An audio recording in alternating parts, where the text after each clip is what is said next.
So, Chrissy and Rich, what I've done in this second round of revisions is I've reduced it down to 2 pools to talk to you about different options here.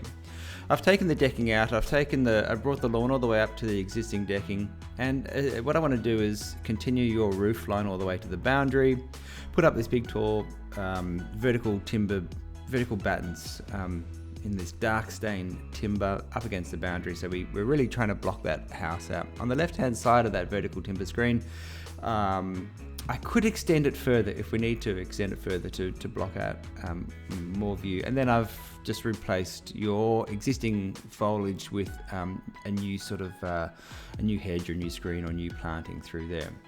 So the kids have got all this access between this living space and the pool. The pool has been pushed all the way to the back of the property so that you've got all this middle ground for the kids to be able to play. So around the pool, what I've done here is I've extended this pool out now to be 7 by 4 meters. I've got a 2 by 2 meter spa in the back corner. Now this can go anywhere. You can see a couple of steps there. I've got a swim out ledge along the side of the pool. And then I've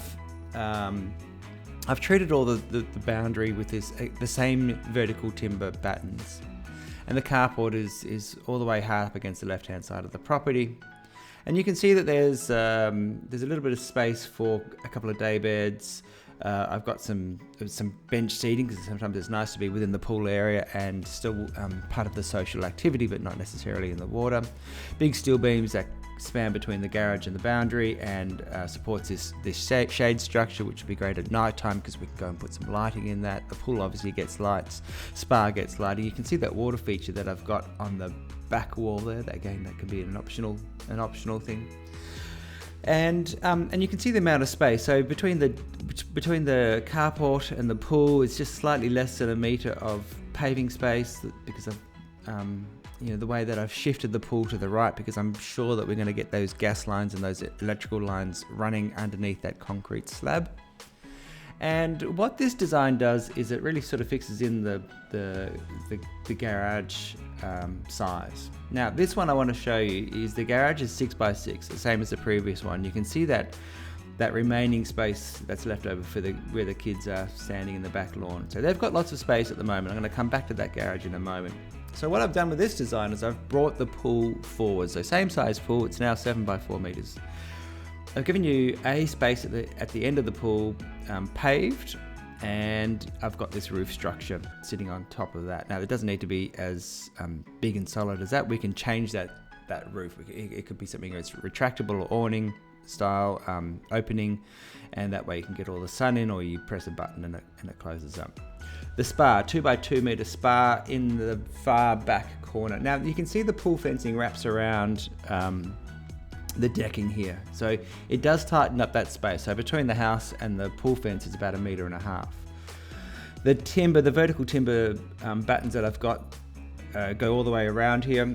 You can see the brass lighting I've got on there. A very minimal style of planting. I've just gone for some succulents at the base, and then I've done this planter box at the top there. Now those kids that are standing at the back of the pool there, they're sort of small teenagers, so the height of that fence is not as high as what it might appear. The existing decking extends all the way to the boundary, same roof line. I've got a TV, and we can put different things there. If you want to go and put a gas fireplace in there, or an outdoor fireplace or something up against that wall, we can look at that. I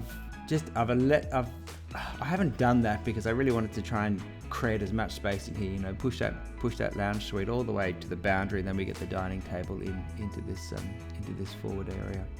So that looks out towards the back garden. So the kids do have obviously access straight through the down the decking there onto the lawn. Now, what this design allows us to do, it brings the pool closer to this entertaining hub, and it makes it part of all this. There's a good social connection between sitting here and the kids being in the pool. I have put the spa at the other end. It could be at this end of the pool. I just felt that it worked better down there. It's just a personal feeling. And then it gives you really sort of divides the remaining space in the back garden into two lawn spaces. Now, I wanted to show you what this 6 by 6 meter garage looks like with 2 cars. Now, it's off it's set back from the rear boundary just 1 meter, because I just want to give you a little bit of a splay to be able to get that left-hand car around. So when we go and build all of this, you're going to lose all that storage space that you've got, tucked away behind the current garage, and there isn't really much room left over for anything other than just parking 2 cars in this space. Now, if we want to extend this garage and we want to make it bigger, and we want to incorporate storage and cupboards and those kind of things, we need to either pull forward towards the clothesline or pull out towards the pool and the lawn space. So these are some decisions that I want you to consider. So let me know what you think about this one, and we will go from there.